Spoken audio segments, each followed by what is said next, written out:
At Thanksgiving dinner, after being exposed for stealing money from the family fund, my brother-in-law pulled me into the hallway hissing, "If you don't cover for me, I'll tell everyone your husband cheated, even if I have to fake it." I laughed softly, knowing I had already installed hidden cameras in the living room that recorded his blackmail attempt in full HD.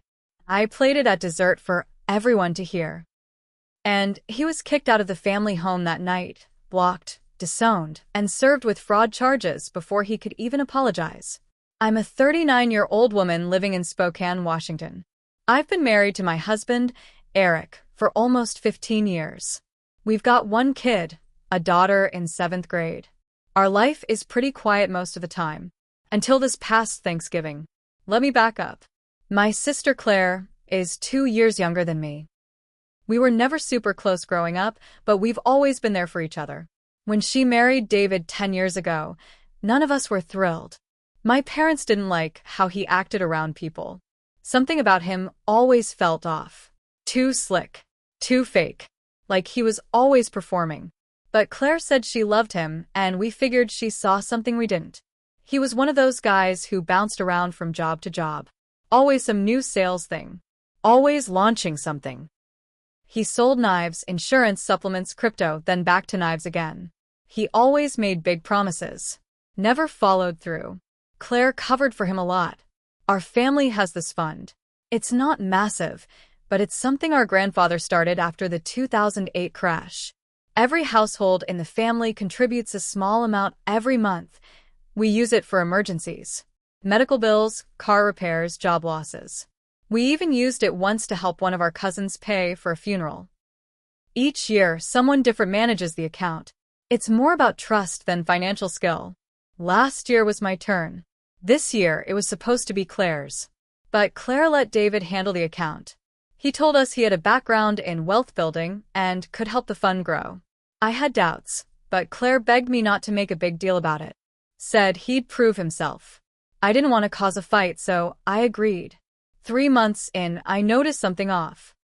I got a bank alert for a $6,200 withdrawal labeled consulting fee. That made no sense. We don't pay anyone from the fund. I logged in and found more.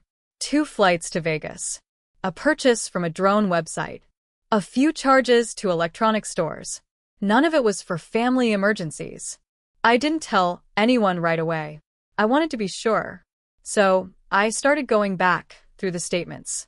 Every questionable charge had one thing in common: David's fingerprints. I matched the dates with his social media. One post showed him in Vegas the same weekend he charged the fund. Another bragged about testing out my new toy, the same model drone he bought.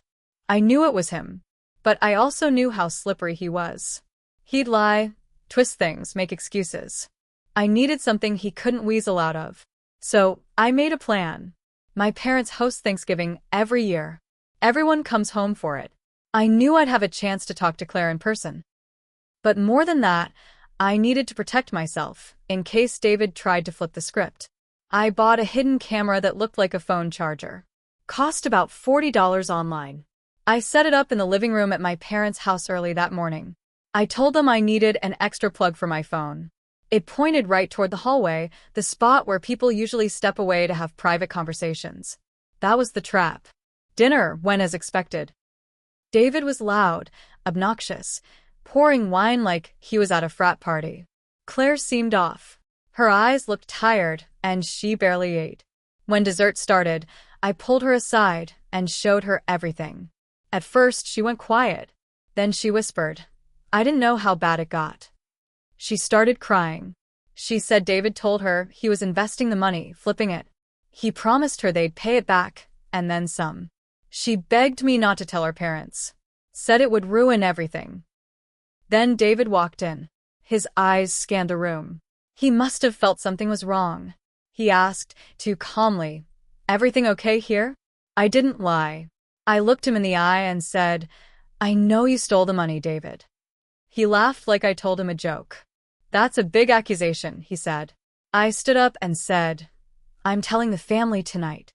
He dropped the fake smile and leaned closer. His voice was low and cold. "If you don't cover for me, I'll tell everyone your husband cheated, even if I have to fake it." I froze. He leaned in even closer, still whispering, "I'll ruin him. Think about your daughter hearing that. Think about your parents. You want that mess during the holidays." I smiled. Just a little.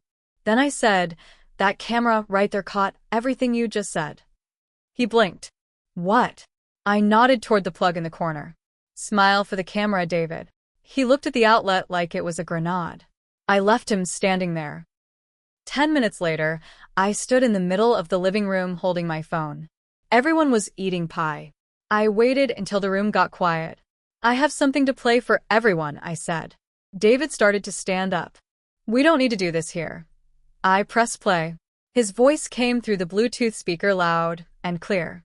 "If you don't cover for me, I'll tell everyone your husband cheated, even if I have to fake it." Then silence. My mom gasped. My dad stood up. My aunt dropped her fork. Claire was crying again. David said, "That's fake. It's edited." My cousin shouted, "Shut up. That's your voice." My dad turned to him and said, "Get out. Now." David tried to talk back, but my mom joined in. "You threatened to lie about your own brother-in-law to cover up theft. You're done." He left with no shoes on, just grabbed his coat, and stormed out into the night. Nobody stopped him. Claire stayed behind. She didn't defend him. The next day, she gave me her statement. We went to the police. Pressed charges. Gave them everything: bank records, audio files, screen captures, receipts. They opened a case. David was officially charged with fraud within 2 weeks. Our family cut him off completely. Every number blocked. My dad called it a funeral without the tears. Claire filed for separation 3 weeks later. The family fund? It's locked down tighter than ever. Multiple sign-ins. Notifications. Transparency. And that camera? Still in my drawer. Just in case. After David was kicked out that night, everything moved fast, but it didn't get easier. In fact, things got worse before they got better. The day after Thanksgiving, Claire came to my house. She looked wrecked. Puffy eyes, same clothes from the night before. I made coffee, sat her down, and let her talk. "I should have left him a year ago," she said, staring into the mug. "I knew something was off. I just didn't want to admit it. I didn't want to be divorced like Mom. I didn't say anything." She needed to say it out loud.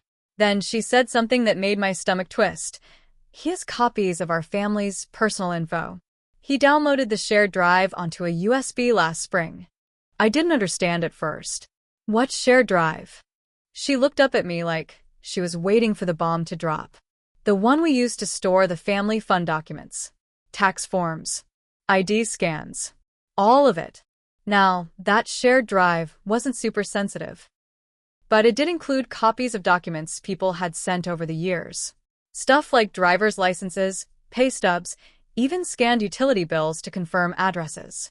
The idea was to keep everything in one place for emergency fund approval. David had taken it, and we didn't know what he planned to do with it. That changed everything. I called my dad and told him. Within hours, he sent out a message to everyone who'd ever been part of the fund. Freeze your credit. Change passwords. Lock down bank accounts. It was a full-blown crisis. A few days later, Claire told me David had been texting her nonstop from burner numbers. At first, he begged her to come back. Then, when she didn't answer, he got mean. Threatened to expose the family. Said he still had leverage. She blocked every number, but we all knew it wasn't over. Then came the email. It was sent to my personal Gmail and to my parents. The subject line was just proof. Inside was a badly photoshopped screenshot of Eric, my husband, with some woman in a hotel lobby. It was clearly fake. Eric doesn't have that jacket. The lighting didn't match. But the woman? That's what caught my eye. It was my old friend Stephanie. From college. Someone I hadn't spoken to in years. That's when I knew David wasn't just bluffing. He was trying to piece together any lie he could to save himself. I confronted Eric right away, of course. He was furious. Not at me, but at the whole situation. "I haven't even talked to Stephanie in a decade," he said. I barely remember her last name. We knew it was fake. But David wasn't going to stop. Then, just when I thought it couldn't get any worse, someone tried to open a credit card in my mom's name. That was it. We went back to the police. They added identity theft and attempted fraud to the case. Claire gave them the USB drive David had left behind when he moved out. It had not only our documents but files from other people too, people outside our family. Names, emails, even partial SSNs. We didn't know where he got it all. The detectives were clear. This was no longer just a family problem. It was now a bigger fraud investigation. David had been doing this to others, using access to steal identities, take money, and fake documents. They opened a separate investigation into his past clients, jobs, and emails. But David didn't go quietly. A week later, my parents got a certified letter. Inside was a printed statement, signed by David, trying to explain his side. It was full of lies. Said Claire was mentally unstable. Claimed the fund had approved his consulting fees. Said the audio I played was deep-faked using AI. My dad didn't even read the whole thing. He ripped it in half and threw it in the fire pit. But I read every word. I needed to know what he was willing to do. And that letter showed me something terrifying. David wasn't just lying. He believed his lies. Or maybe he needed to believe them. Either way, he was unhinged. Claire filed for divorce officially 2 weeks after that. David didn't show up to the first hearing. His lawyer quit soon after, citing lack of cooperation. The police kept digging. That's when they found out David had used at least 3 fake names over the last 5 years. Opened businesses. Made fake investment offers. He had lawsuits against him in Idaho and Montana. Small claims mostly, but they showed a pattern. Our family didn't talk about it much in public. But privately, it was all we could think about. I was angry. Not just at David, but at myself. For trusting Claire to watch the account. For not pushing harder when I first saw the weird transactions. For not seeing the signs earlier. One night, I found myself staring at that recording again. David's voice in my ear. Even if I have to fake it. He meant it. He really meant it. And now he was spiraling. Then, in mid-January, something happened that changed the game. The fraud investigator called me personally. "We found more," she said. "And you're not going to like it." The investigator's voice was calm, but what she said next made my skin crawl. "We found evidence that your brother-in-law accessed multiple accounts tied to your daughter's school records." I couldn't speak for a second. What do you mean?" She continued. "He didn't do anything directly to her records. But he used Claire's saved passwords, ones she had in an old email backup. He logged into the parent portal under her credentials. Downloaded information. Class schedule, home address, emergency contacts." I went numb. "Why would he want that?" She added. "We can't say for certain what his intent was. But the fact that he went that far, it's serious. We've escalated the case." My hands shook as I ended the call. Eric came into the room when he saw my face. I told him everything. He didn't say a word at first, then turned and walked into the garage. 10 minutes later, he came back in red-faced, gripping the workbench wrench so tight his knuckles were white. "He comes near her, I'm going to jail," he said. We added cameras around the house the next day. We notified the school. Locked down every online account we had. Claire did the same. She was horrified. Sick to her stomach. She never thought he'd go that far. But it wasn't just about scaring us anymore. David was unraveling and lashing out in every direction. In February, the detective called again. This time with news that made me want to throw up. David had tried to impersonate Claire in a phone call to the bank. Tried to reset the password to one of her accounts. The recording showed him stumbling over her birth date and guessing on the security question. He used a fake voice, high-pitched and scratchy. And when the bank rep got suspicious, he hung up. They flagged the attempt and handed it to law enforcement. At this point, David had racked up enough evidence for the DA to pursue full-on felony charges. Wire fraud, identity theft, attempted extortion, and now, potential cybercrime related to minors. But the twist? He'd vanished. He stopped answering his no numbers. Claire's lawyer tried to serve him divorce papers in person. No response. The police couldn't find him at his last listed address. His social media went dark. His email auto-replied with some crap about living off-grid. My cousin joked that he was hiding in the woods with a tinfoil hat. But none of us were laughing. Because then, my daughter came home with a piece of paper in her backpack. No name. Just typed words. People lie. Cameras lie. But the truth always finds you. It wasn't school-related. It wasn't from a kid. The language was off. Too formal. Too pointed. It had been slipped into her bag sometime that day. No fingerprints. No witnesses. I went cold. Straight to the police. They took it seriously. Sent an officer to sit near the house for a few nights. Checked the school's security footage. Nothing conclusive, but enough to confirm what we already knew. David was watching. Eric lost it. He wanted to pull our daughter out of school. Move. Change our names. It was the first time I saw real fear in his eyes. Not anger, fear. The investigators filed for an emergency restraining order, even though they hadn't physically located him yet. We filed under both my name and our daughter's. It was granted within 48 hours. Still, no sign of David. Until the burner email. It hit my inbox at 3:12 a.m. one night in early March. Subject line. Final offer. The message was simple. Clear my name. Withdraw the police complaint. Tell them it was a misunderstanding. If you don't, I promise you'll regret it. Families crumble every day. Don't think yours is special. No name signed. Just a link at the bottom. I didn't click it. I forwarded it to the detective. They traced the IP. It was from a public library outside Portland, Oregon. He was still close. And getting desperate. But I wasn't scared anymore. I was ready. I didn't sleep after that email. I sat at the kitchen table with my phone in one hand and the baseball bat Eric kept by the door in the other. I stared at the door like David might walk through it at any moment. He didn't, of course. Cowards like him don't show up when you're waiting for them. They like the shadows. They like fear.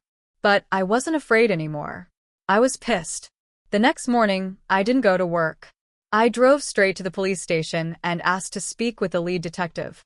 I want to help you catch him, I said. She raised an eyebrow.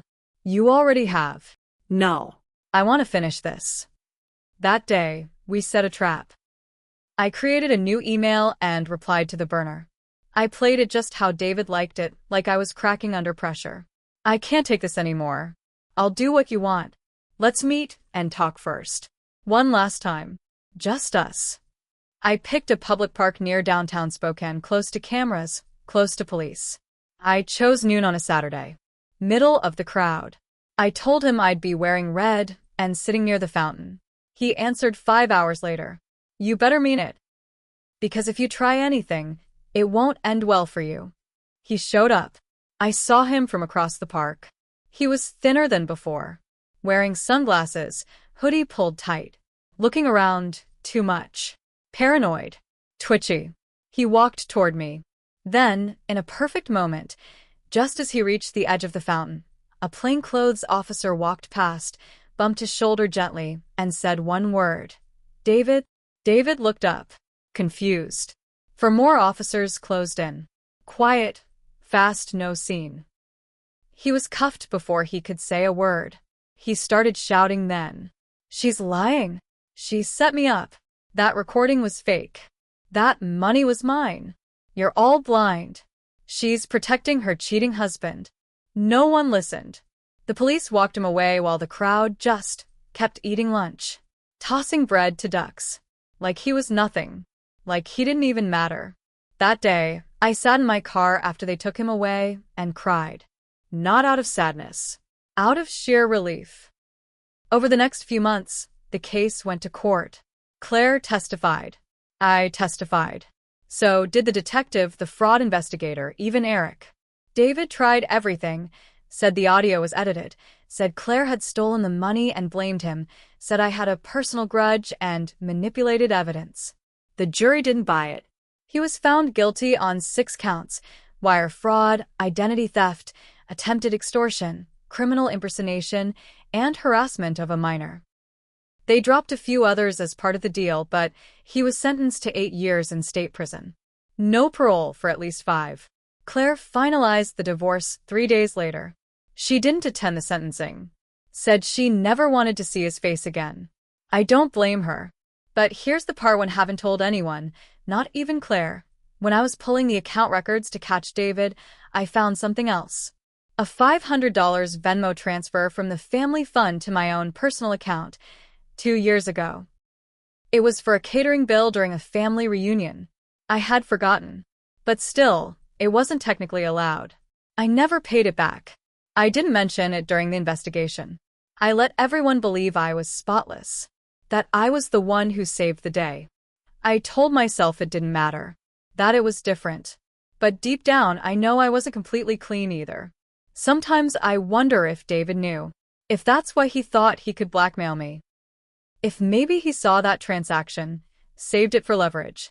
I don't know. I just know I won't let anything like that happen again. We've rebuilt the family fund. New rules. New oversight. New trust.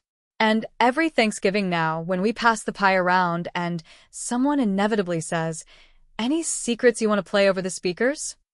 we all laugh. But me? I don't laugh as loud as the others. Because I know just how thin the line is between doing the right thing and just telling yourself you are. And I crossed it once. Just a little. But enough.